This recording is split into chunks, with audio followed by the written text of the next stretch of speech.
Plaid Settlement scam is becoming a trendy topic due to the recent turn of events.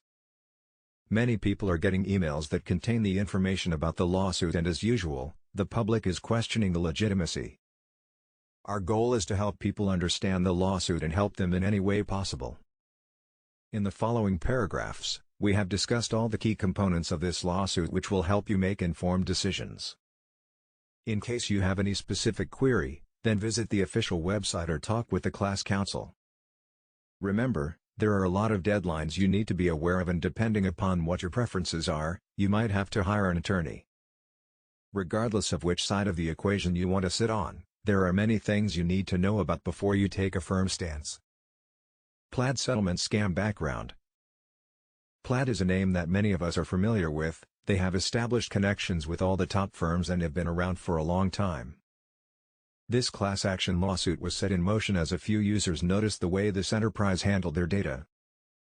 Allegedly, this firm recorded the login credentials of users and stored it without the consent of the customer. The defendants have not admitted to any wrongdoing, but they have agreed to clear things out with a $58 million compensation.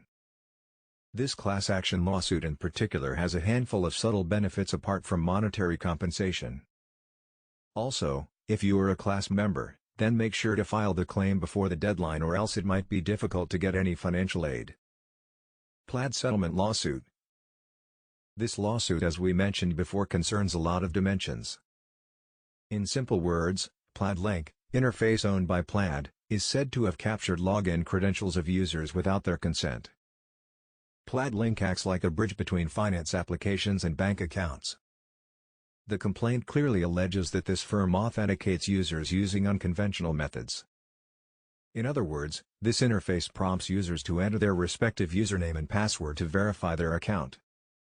After going through the complaint, it is a no-brainer that people are worried about the privacy aspect. At the end of the day, no one can afford to be lenient, especially with their banking information, right?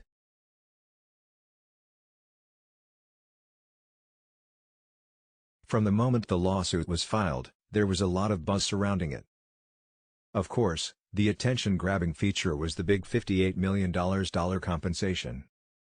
However, as this case is a little too delicate, there are plenty of non-monetary benefits as well. For starters, the disclosure policy is being forced to reveal more information. Data handling is tracked closely. Certain data is being deleted from the system.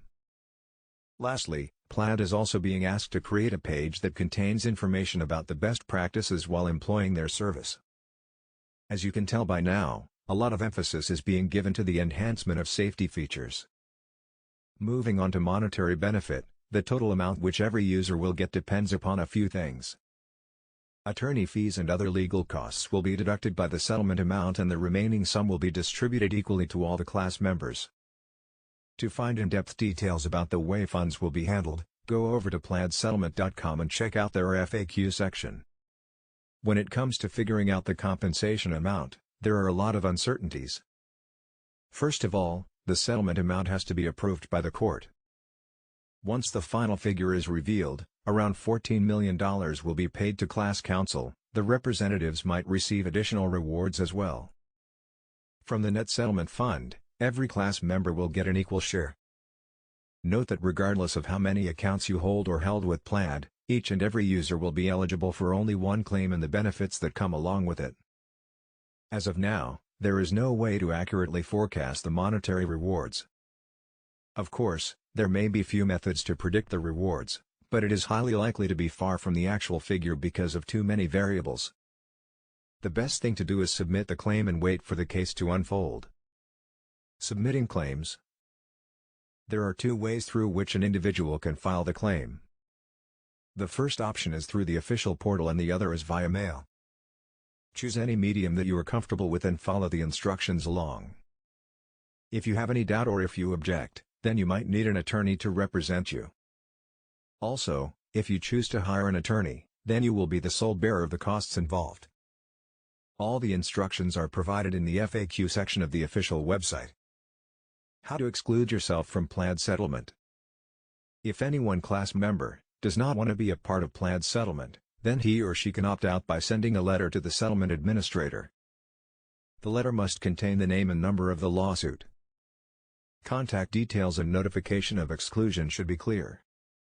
More importantly, the document has to contain a sign. Electronic signature of typed signature will not be accepted. Also, the letter has to be sent before March 4, 2022. Bottom line: word about Plaid Settlement has got more than adequate attention. The official site is friendly and it is not hard to find information about new updates.